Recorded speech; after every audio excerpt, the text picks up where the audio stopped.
अपने मायके वाले को समझा दो कि इस घर में उनकी कोई इज्जत नहीं है। बार बार यहाँ आकर हमारा सिर मत खाया करें। माँ चुपचाप अपना दुपट्टा संभाल कर लौट गई। लेकिन उस दिन मेरे अंदर कुछ ऐसा टूट गया जो शायद कभी नहीं जुड़ सकता था। मेरा नाम मानसी है। शादी के 4 साल हो चुके थे। इस घर के लिए सुबह से रात तक खट्टी, कभी जवाब नहीं दिया, कभी अपनी तकलीफ किसी को नहीं बताई। लेकिन जिस दिन मेरी माँ को बिना गलती के अपमानित करके घर से भेजा गया, उस दिन मैंने तय कर लिया कि अब चुप रहना अपने आत्मसम्मान का अपमान होगा। शाम को पति समीर ऑफिस से आया तो मैंने उनसे कहा, आज आपकी माँ ने मेरी माँ की जो बेइज्जती की है उसके बारे में आपको कुछ पता है? समीर ने बिना मेरी तरफ देखे बस इतना कहा, माँ है, गुस्से में कुछ बोल दिया होगा। तुम भी बात को बढ़ाया मत करो। उनकी यही एक लाइन मेरे लिए सबसे बड़ा जवाब थी, क्योंकि उन्हें मेरी माँ का अपमान दिखाई ही नहीं दिया।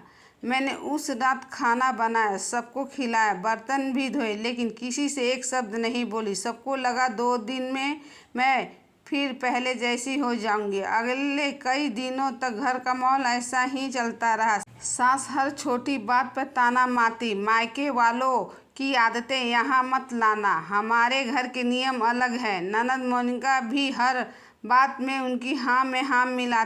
भाभी को तो बस अपने मायके की ही पड़ी रहती है। मैं हर बार चुप रहती, लेकिन अब मेरी चुप्पी डर की नहीं थी, फैसला लेने की थी। मैंने अपने खर्चे कम किए, अपनी सैलरी से मिलने वाली हर बचत अलग खाते में जमा करनी शुरू कर दी।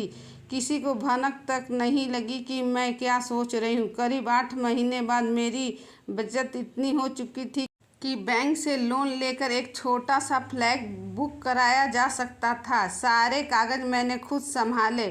छुट्टी लेकर बैंक जाती, बिल्डर के ऑफिस जाती और वापस आकर ऐसा काम करती जैसे कुछ हुआ ही नहीं। घर में किसी को लगा ही नहीं था कि जिस बहू को हर दिन नीचा दिखाते, वही चुपचाप अपनी नई जिंदगी की नींव रख रही है। एक दिन सास फिर से मेरी माँ के बारे में उल्टा सीधा बोलने लगी। जिस घर की औकात नहीं होती, वही लोग बेटी के सहारे जीते हैं। इस बार मैंने उनकी तरफ देखा, कुछ नहीं कहा, बस मन ही मन तारीख याद कर ली, क्योंकि ठीक 10 दिन बाद मेरे नए घर का रजिस्टर होने वाली थी। उस दिन इस घर में सब कुछ बदलने वाला था। रजिस्ट्री की तारीख जैसे तैसे पास आ रही थी। मैं पहले से भी ज़्यादा सामान रहने लगी थी, ताकि किसी को ज़रा सा भी शक ना हो। सुबह सबसे पहले उठकर चाय बनाती, सास रीता देवी की दवा समय पर देती, समीर का टिफिन तैयार करती, पूरे घर का काम वैसे ही करती जैसे हमेशा करती आई थी। घर वालों को लगता था कि मानसी अब पूरी तरह से टूट चुकी है और अब कभी उनके सामने सिर उठाकर खड़ी नहीं होगी। लेकिन उन्हें क्या पता था कि जो इंसान चुप हो जाता है वो अक्सर सबसे बड़ा फैसला पहले ही कर चुका होता है। एक शाम समीर ने कहा, माँ कह रही थी कि इस बार बोनस मिलेगा तो घर के ऊपर वाली मंजिल बनवा लेंगे, तुम भी अपना सेविंग दे देना। आखिर सब इसी घर के लिए ही तो है। मैंने पहली बार बिल्कुल शांत आवाज़ में पूछा, अगर यही घर मेरा है तो मेरी माँ की इज्जत इस घर में क्यों नहीं है? समीर कुछ पल चुप रहे, फिर वही पुराना जवाब दिया, हर बात में मायके मत लाया करो। मैं समझ गई कि अब उनसे किसी बदलाव की उम्मीद करना बेकार है। उधर बिल्डर का फ़ोन आया कि रजिस्ट्री के सारे कागज़ तैयार हैं और तय तारीख पर समय से पहले पहुंच जाना। मैंने फ़ोन कमरे के बाहर जाकर उठाया ताकि कोई सुन ना ले। सारी रात अलमारी के नीचे रखी फाइलों को बार बार देखती रही। इस फाइल में सिर्फ कागज़ नहीं थे, मेरी आने वाली ज़िंदगी रखी थी। 2 दिन बाद फिर वही हुआ जिसका डर था। मेरी माँ ने मुझे फ़ोन किया और पूछा, बेटी सब ठीक है ना?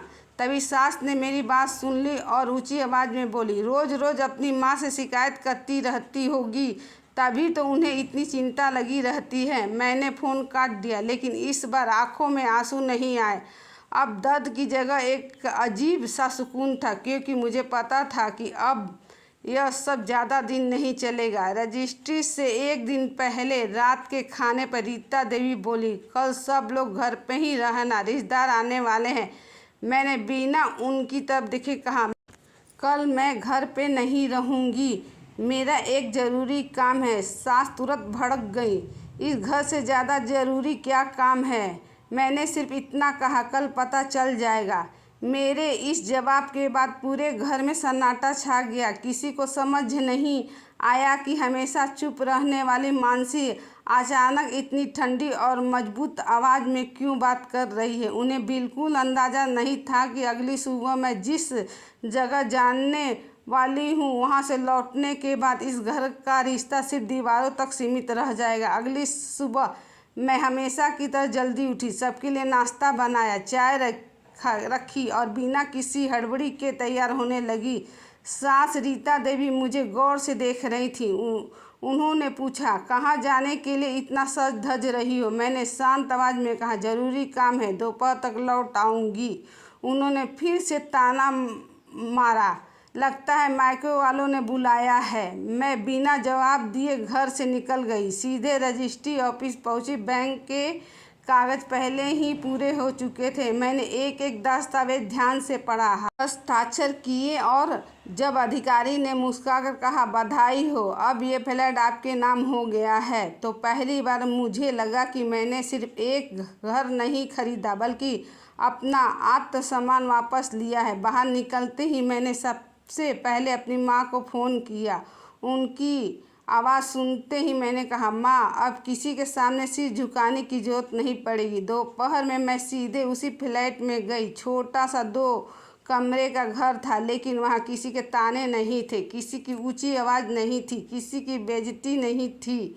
मैंने दरवाजे की चौखट पर हाथ रखा और मन ही मन तय किया कि इस घर में कभी किसी की इज्जत नहीं छीनी जाएगी। शाम को जब मैं ससुराल पहुंची तो सब मेरा इंतज़ार कर रहे थे। सास ने गुस्से में पूछा, कहाँ घूम कर आ रही हो? मैंने अपने बैग से रजिस्ट्री की फाइल निकाली और मेज़ पर रख दी। समीर ने कागज़ खोले तो उसके चेहरे का रंग ही बदल गया।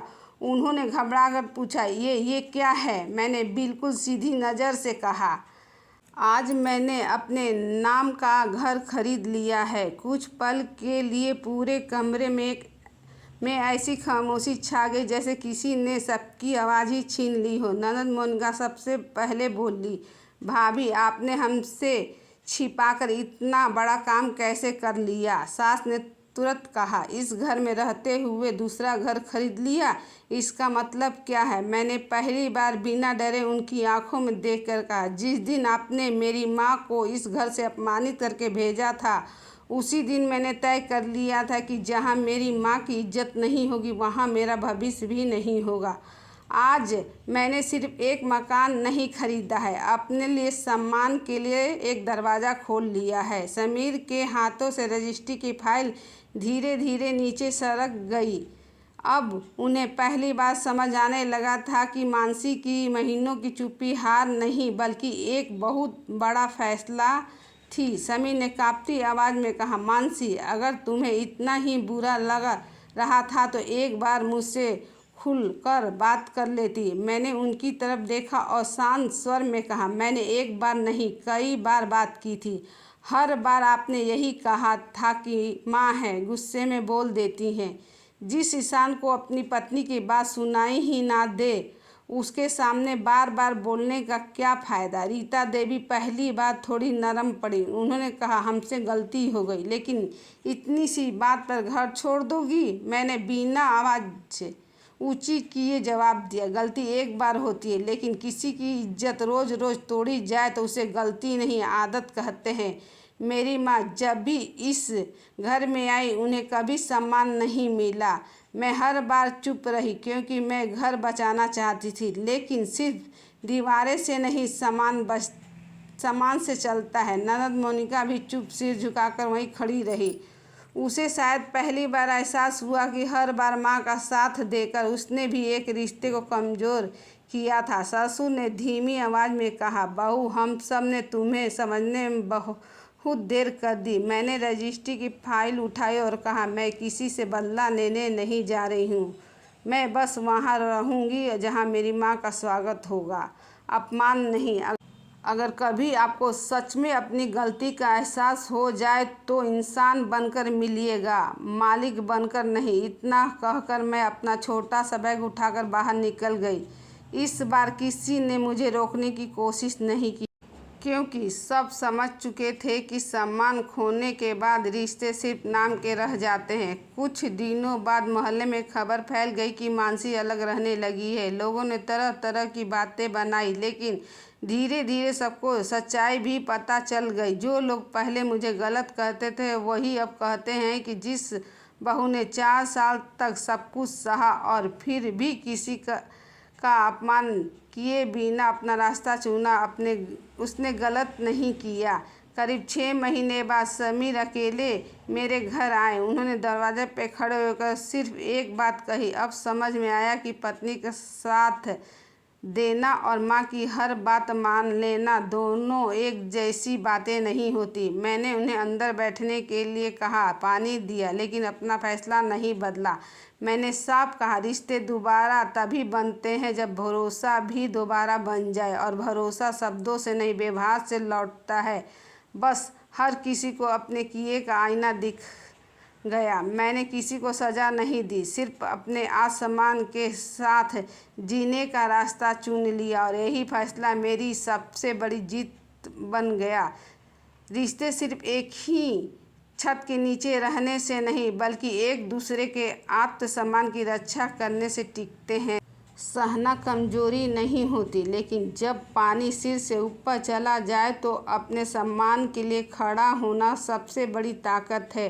साथ ही महिलाओं का आर्थिक रूप से स्वतंत्र होना उन्हें जीवन में सही फैसले लेने का साहस देता है। क्या आपको लगता है कि मानसी का घर छोड़कर अपना अलग आशियाना बसाने का फैसला सही था? अगर आप मानसी की जगह होते तो इस स्थिति का सामना कैसे करते? अपने विचार कमेंट करके ज़रूर बताएं। अगर आपको ये भावुक और सीख देने वाली कहानी पसंद आई हो तो वीडियो को लाइक करें, अपने दोस्तों के साथ शेयर करें और चैनल को सब्सक्राइब करना